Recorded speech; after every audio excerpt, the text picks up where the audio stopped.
But let's talk about the SEC Conference Tournament taking place right there in your backyard. They're in Nashville. Top 4 seeds, Auburn, Florida, Bama, and Tennessee, each earning a double bye. If you're looking at odds to win the tournament, Auburn, currently projected as a number 1 overall seed, is plus 140. Florida is 3-1. Bama plus 375. Tennessee is plus 575. And then we see a drop-off in the odds. Kentucky 22-1. A&M, Mizzou 25-1. Ole Miss 60-1. When you look at the seeding here, when you look at these teams, Auburn, obviously the favorite for a reason. But who do you like to win this tournament, or where would you think about putting your money? I think when I first look at the bracket, obviously you look at matchups, because this is how you should be dissecting March Madness. It's matchups. It's not just, okay, who's the best team? Because sometimes certain teams just kind of have a recipe for beating different teams, even if they're not like a better team on paper. So my first instinct was, okay, Auburn has a pretty favorable path. Not only do they have, a 2-game bye, they also have like the weaker side of the bracket, in my opinion. Yeah. Just because I feel like the way that they're constructed, I feel like they can beat Tennessee, because Tennessee just doesn't have that offensive firepower that Auburn has on a regular basis. It should be noted that this game is going to be in Nashville. Tennessee, of course, has a large fan base that will be at this game, but I'm not sure if it's enough to, slow down Auburn's offense. And Tennessee, as good as their defense is, I think Auburn's offense has the high-end potential to go against just about anybody on the defensive side of things. I'm not too worried about, the way they ended the season. Losing to your rival on a buzzer beater, I'm not going to hold that against you. Maybe it makes them more motivated, because they were one of the teams going into the weekend. I said, okay, it's going to take a lot for Auburn to lose one of those number 1 overall seeds in March Madness. So maybe they need a little fire put back into their bellies before the SEC tournament. But when you look at the other side of that part of the bracket, I do think there's an underdog that looks pretty enticing. Maybe you don't play them to win it all, but I do think Vandy, taking the points against them when they're going against Texas A&M and Tennessee, like that's the pathway for Vandy. They've beaten Texas A&M and Tennessee this year, surprisingly enough. So if you're looking for underdogs, maybe Vandy fits that bill. I know it's going to be tough, but as opposed to maybe taking them outright, you can also take the points. Like, that's the great thing about March Madness, is that you can view it from a betting lens as well, to where maybe you don't call the upsets, but maybe you take the points. So Vandy has a nice little pathway as well. Yeah, they've been very good against the number this season. And if you're looking at the overall odds to win the tournament, I don't necessarily love the value, but Florida is intriguing to me at 3-1. They'd have a double bye, obviously, as a number 2 seed in the tournament, and they're on the tougher side of the bracket, which makes sense because of the 2 seed as opposed to Auburn. But because of that double bye, they're not going to face the team. Like, Kentucky is a dangerous team, I feel like, just simply because of their athleticism. And certainly Bama is a very good team. But Kentucky and Bama would play each other potentially before they even got to the Gators. So that's less competition that you have to worry about. I really think Florida is interesting because, look, they won 9 of their last 10 to end the regular season. They are going to get a number 1 seed, you would think, in the big dance. And they beat Auburn earlier this season at Auburn 90-81. So they've certainly proven they can play with the Tigers. Alex Condon is back healthy, has been back for a while now, but leading the team in rebounding. And of course, Walter Clayton Jr. is a guy who's one of the better guards in college basketball.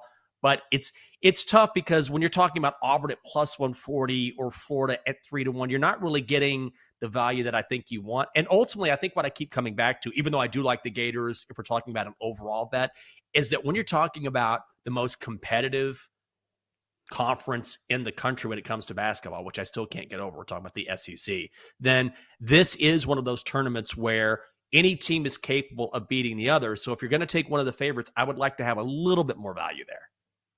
Yeah, I get what you're saying. Even though I do think the top of the class in the SEC kind of, I don't know, like I understand it is top heavy. Deepest conference. Right, that's what I'm saying. So it just feels to me that there is a smaller pool of teams. But if you're trying to sell me on Florida, sold, absolutely sold. I feel like this team has the resume of, some of these other top dog teams. Maybe it's not quite as solid as Auburn, but they've beaten Auburn before, and they've beaten a murderer's row of really good teams, even doing it on the road. Like, going on the road to Auburn and winning against the number 1 team in all of college hoops is no small feat. So the fact that they can also do it on the road is impressive, and something that you need to look at when it comes to some of these neutral courts. So I think Florida is certainly a team that looks very complete to me. You're in the top 10 of defense and offensive efficiency, according to KenPom. So I am sold on Florida. I really like them. I think that it's going to be a great SEC tournament and a great SEC conference, championship game. I do think it's probably Auburn and Florida, but I don't really want to take the favorite in Auburn. But I do like Florida. Yeah, I really like the Gators a lot. Let me ask you this before we transition to the Big Ten here.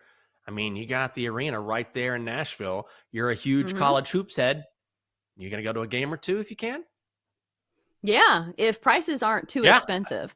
I've got to see how they're doing it this year, because it used to be you would buy a ticket for a session. So you could see like 2 or 3 games, and it depends on who's playing, because here are the fan bases that make the prices really expensive. Like Kentucky has a huge fan base, obviously, because, they're a basketball school, and there's a lot of Kentucky fans here in Nashville, and Tennessee. Tennessee fans obviously are in Nashville. I don't think there are as many Vandy fans, but Vandy's right here in Nashville. So at least, they have some people who can make the drive, 5 minutes across town to Bridgestone Arena. So it depends on like who's in the session, but I would like to see, some of these teams play. No question about it. All right, let me know if you go, because that would be a good time. Also a good time, the good people of Indianapolis hosting the Big Ten tournament with Michigan State, Maryland, Illinois, and Purdue. The favorites right now, Michigan State is plus 260, Maryland is plus 460, Illinois is plus 650, and Purdue is plus 650 as well. So Michigan State, the regular season winners of the Big Ten, not favored to do so. Tom Izzo, once again, has done a masterful job. But when you look at maybe a particular matchup, when you look at these teams, maybe the overall winner of the tournament, what stands out to you? I feel like there's a lot of teams that could win this tournament. I understand that Michigan State and Michigan look like the heads of the class, but I feel like this is a conference where, as opposed to the SEC, I feel like there's like 4 or 5 teams that I think could win it all when it comes to this conference tournament. Some teams that are interesting to me, Illinois looks like they're getting healthy at the right time. A team that maybe you get more value on because they had that stretch where they looked bad and, some of their guys were hurt.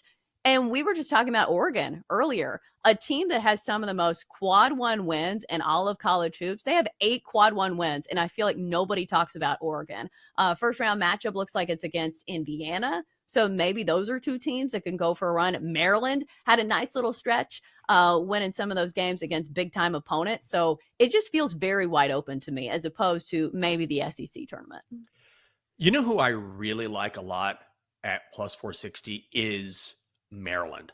Like, I think the Terps are going to be a real problem, not just in this tournament, but in the NCAA tournament. And I feel like they are a team, because we focused a lot on Michigan State. And of course, Michigan State had that buzzer beater against the Terps in College Park, which was a brutal way to lose a game. But outside of that game, like, they won 7 of 8. Their only loss was that game to the Spartans. They can beat you in the front court with Derek Queen and Julian Reese. Their backcourt is fantastic. Jacoby Gillespie leading that crew. The only real issue with Maryland is that they don't have a ton of depth. They play their starters a lot. But if you listen to Kevin Willard, he's like, I don't care. He is not concerned. Like, these young guns can absolutely play. And I believe, because the Big Ten is so competitive, that the Terps are just kind of right there waiting to strike. Maryland is that team we're going to be talking about a lot more come tournament time. They are playing their best basketball of the season. And again, the only loss in their last 8 came on a half court or 3/4 shot buzzer beater. So the Terps are a very good team. They're young, fearless, the Crab Five, they call them. I really like Maryland a lot. And I know the Big Ten has a lot of competitiveness. So there's a lot of teams, as you talked about, that could win this tournament. But at plus 460, I'm on the Terps.